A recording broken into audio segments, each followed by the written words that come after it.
Before we start with discussing about the theory behind Spring MVC, we would start setting up a Spring MVC web application. We would want to be really hands-on, so we would try and set it up and then understand the theory behind it. The objective of this step is to configure the application to use Spring MVC. The web application which we already have, we want to enhance it to use Spring MVC. We would call this step 11 because we reserve numbers 1 to 10 for learning the basic web application. So the steps which we would be using during this course would run from step 11 to step 36 or more than that. So those would be the 25 steps. So when we say step 11, it's actually probably in the real sequence it's step 1. We would still refer it to as step 11. Now we are in step 11, and in this step we would want to configure the application to use Spring MVC. First thing is we would want to be able to download the jars. We would want to download the Spring MVC jars and have them ready. Who would do that for us? We would use Maven to do that. So that's the mini step 2 in here. So we would have Maven download the Spring MVC jars for us. Spring MVC uses a front controller pattern. We will discuss about a front controller pattern during the theory part of this particular step. Spring MVC uses front controller pattern, which is the dispatcher servlet. What we would need to do is, as with any servlet, you'd want to configure that in your web.xml. That's the next mini step. We'll add the dispatcher servlet to the web.xml. And because we are using Spring, we would want to create an application context, a Spring application context. A Spring application context needs a XML. So that's the fourth mini step that we would be doing. That's to create a simple Spring configuration XML.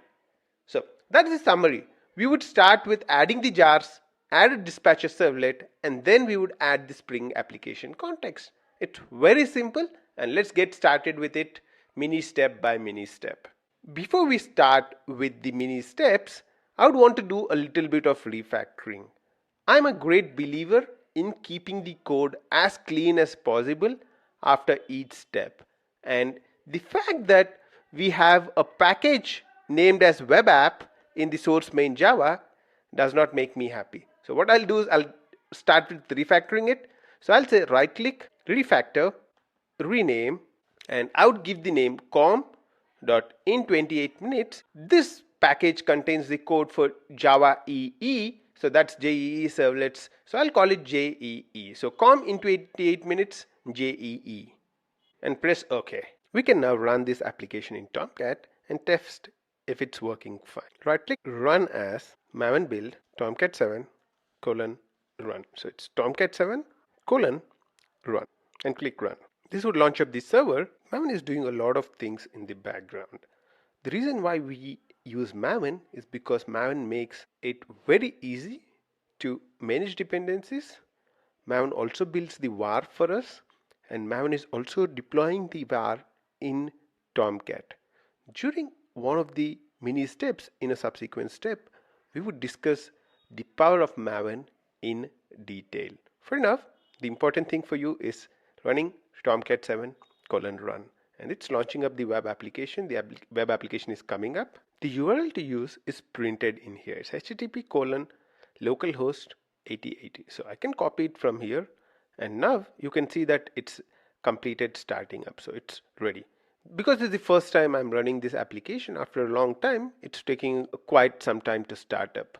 But usually this startup would take less than half a minute. I'll type in the URL and go to localhost 8080. Password to use is in the file called login service. So it's in 28 minutes, and password is dummy, DUMMY. It's a funny password, and it comes up with welcome in 28 minutes. So the application is running fine. So let's get going with adding our Spring stuff in. One of the things we would need to look out for is we would want to add the Spring MVC jars. So before we add in the Spring MVC jars, I'll want to check what's there in the libraries path right now. So if you look at the libraries, Maven dependencies, the only thing which is there is Java EE6. We are developing a Java JEE6 web application. So the specification that we are developing this web application to is JEE6. And therefore, what we have done is we have a dependency on Java EE6. So we have a jar already specified in here, Java EE Web API.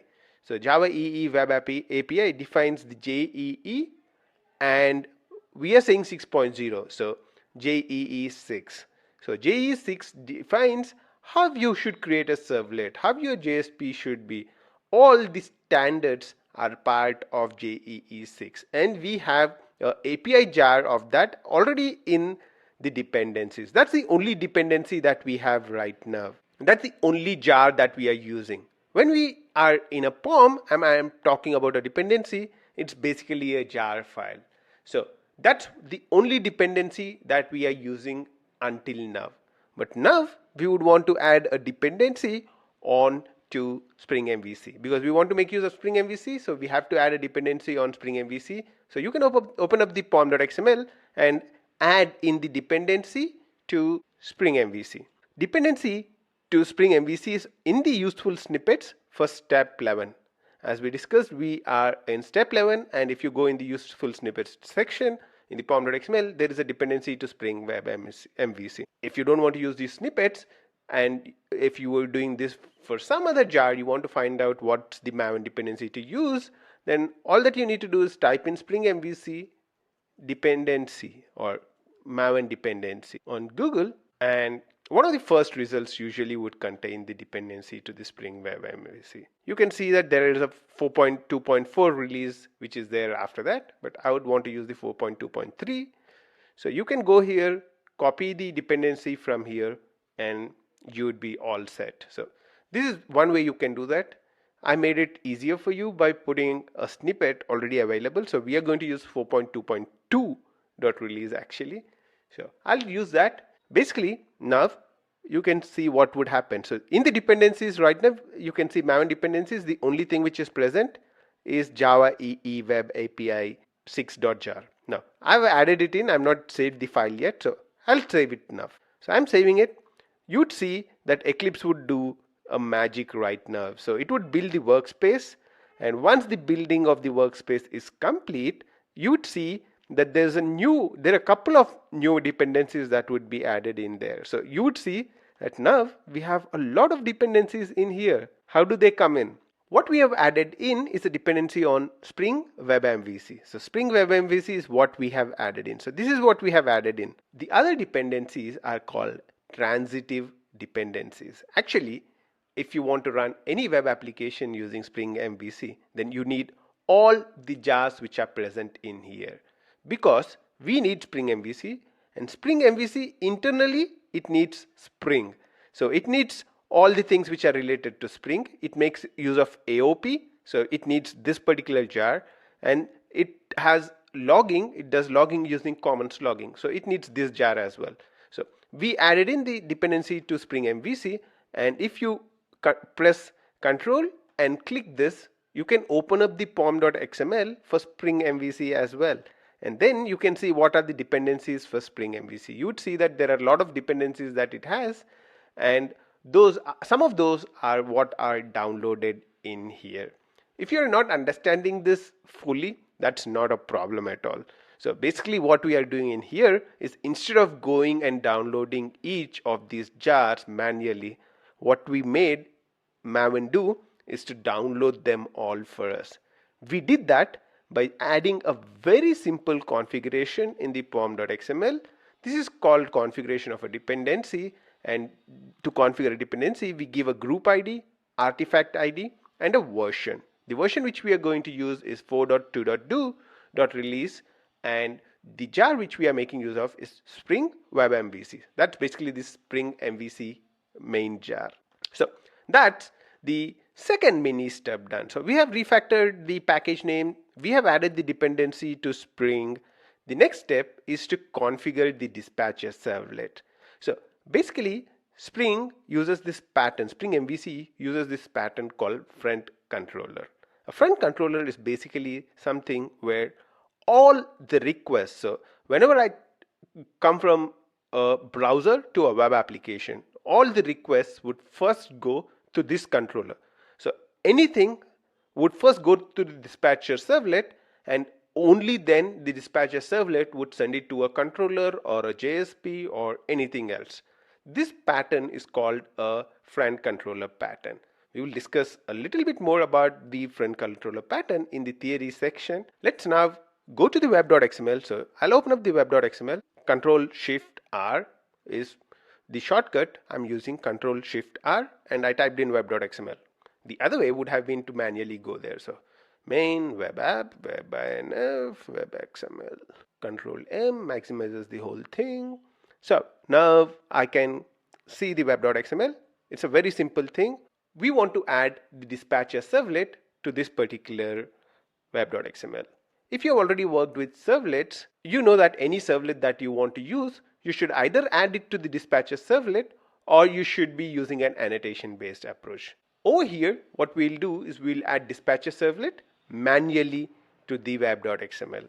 How do you add a dispatcher servlet? Again, we have it ready for you. In the web.xml, the dispatcher servlet configuration, you would find it in the snippets. It's a very simple configuration. If you have already developed a web application, you'd know that this particular thing is quite this is exactly the way you define any servlet. So what I'm doing is I'm saying a servlet name. I'm calling it dispatcher. You could call it anything, to do servlet or anything. That's not really important. So I'm calling it dispatcher. So that's the name I'm giving it. The class is important because class is the exact thing that you would want to use. So this dispatcher servlet, if you click on it, it's defined in the Spring framework. So this is the dispatcher servlet, which is coming from the Spring MVC jar that we have added in. And you can see a big set of comments in here about the dispatcher servlet. Let's not really go into it right now. So we have a dispatcher servlet class, and the servlet name is dispatcher.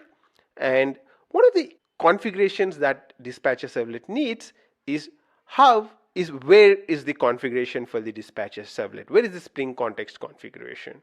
Where is the Spring context? So that's the path that we are defining in here, which is web.inf to do servlet.xml. We have not created this yet. We'll create that very soon. So those are the three important things. So we configured a small servlet called dispatcher, and we are mapping all requests which start with Spring MVC. So what we want to do is whenever user types in a URL, Spring MVC / we want it to go to this particular servlet mapping. So that's why we are giving it a servlet mapping Spring-MVC. So when we type in localhost 8080 / Spring MVC, the control goes to this dispatcher servlet. So what we have done until now is first we refactored, second is we added in the Spring jars, third is we have added in the dispatcher servlet in the web.xml. To add the dispatcher servlet in the web.xml, we need a couple of important things. One is where is the Spring context for dispatcher servlet? So where is the configuration of all the Spring stuff? It's in to do servlet.xml, which is not yet there. That's not a problem. And the second thing is what is the URL you want to map to dispatcher servlet? The URL which we mapped is Spring-MVC. Those are the two important things as far as dispatcher servlet is concerned. And there's one last step which is preventing us from running this web application. That's the to-do servlet.xml. So let's quickly create this to-do servlet.xml also. Let's create XML, right click, new, other XML file. We want to call this, let's be safe, to-do-servlet.xml, and I click next. You just go ahead and say finish.